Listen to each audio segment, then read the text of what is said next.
오늘은 10월 12일부터 16일까지 주간 증시 주요 일정을 정리해 드리겠습니다.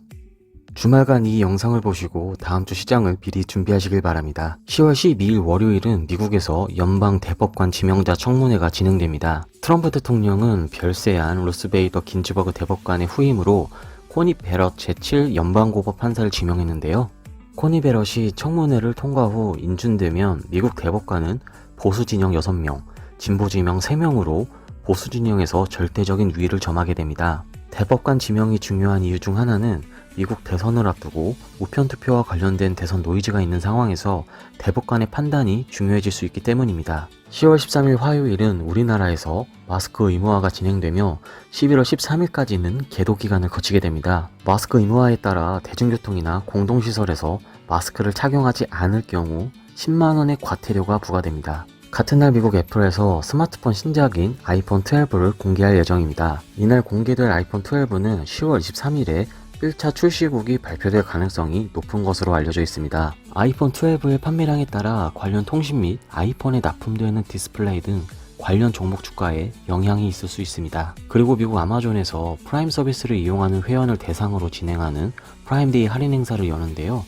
프라임데이는 1년에 한 번 진행됩니다. 그리고 IMF에서 세계 경제 전망을 내놓을 예정인데요.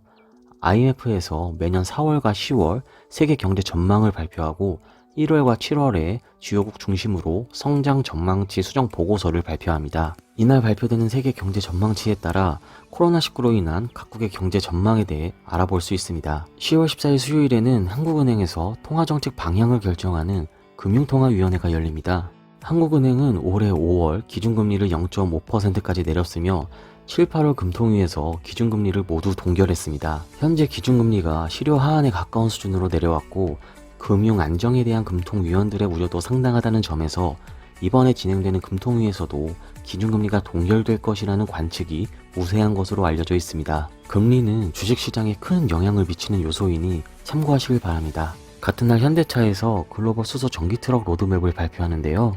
이 행사에서 수소 전기트럭에 대한 구체적인 로드맵과 글로벌 사업 목표, 경영 전략 등이 발표될 예정입니다. 현대차는 앞서 유럽, 북미, 중국 등의 수소 전기트럭 시장의 확대를 위해 21년까지 연간 최대 2,000대의 수소 전기트럭을 양산할 수 있는 능력을 갖춘다는 목표를 가지고 있습니다.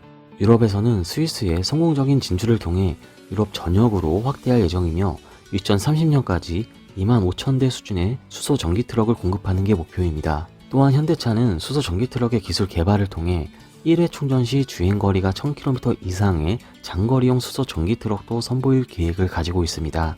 같은 날 이오플로우 보호예수가 해제되는데요. 주식수는 202만 7,956주가 보호예수에서 해제됩니다. 미국에서는 모기지은행과 협회에서 주간 모기지 신청 건수를 발표합니다. 이 발표로 미국 주택시장에서의 경제 상황의 흐름을 파악하는 데 도움을 줄 수 있습니다. 10월 15일 목요일에는 빅히트 엔터테인먼트의 상장이 예정되어 있는데요. 지난 청약의 경쟁률은 606.97대 1이었습니다. 공모가는 13만 5천원이었으며 공모가 기준 시가총액은 4조 8천억원 수준인데 앞선 IPO 대어들처럼 따상이 가능할지 관심이 주목됩니다. 같은 날 에어부산에서 부산 칭다오 노선 운항이 재개될 예정인데요.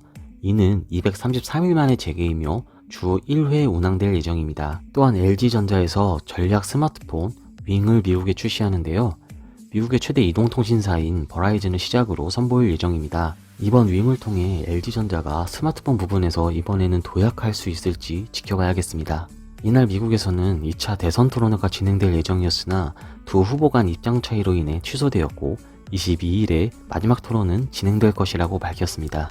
10월 16일 금요일에는 현대차에서 전기차 코나의 리콜이 진행되는데요. 이유는 화재 위험 때문입니다. 화재의 원인을 국토부는 배터리셀 분리막 손상으로 인한 합선이라고 밝혔으며 현대차는 국내외 7만 7천여 대 리콜을 계획하고 있습니다. 전기차 코나의 배터리를 공급하는 LG화학에서는 이러한 발표를 부정했는데요. 배터리셀이 화재의 원인이라고 단정할 수 없다고 반박했습니다. 배터리가 원인으로 지목된다면 LG화학의 책임도 피할 수 없기 때문입니다. 리콜 후 원인 규명에 따라 현대차 혹은 LG화학의 배터리에 대한 신뢰성에 영향이 있을 것으로 보입니다. 같은 날에 이재명 경기도지사의 파기환송심 선고 공판이 있는데요. 지난 친형 강제 입원 지시 사건과 관련하여 당선 무효형에 처했다가 대법원의 무죄 취지 판결을 받았지만 파기환송심에서 원심과 같은 벌금 300만원을 구형받았습니다. 참고로 벌금 300만원형은 당선 무효형입니다. 진행되는 재판에 따라 이재명 지사의 거취에 영향을 미치고 관련 종목에도 영향이 있을 것으로 보입니다. 이렇게 다가오는 주간 증시 일정을 알아보았는데요. 다음 주 일정을 미리 체크하시고 다음 주도 성공 투자에 한 걸음 더 나아가시길 바랍니다. 시청해주셔서 감사합니다.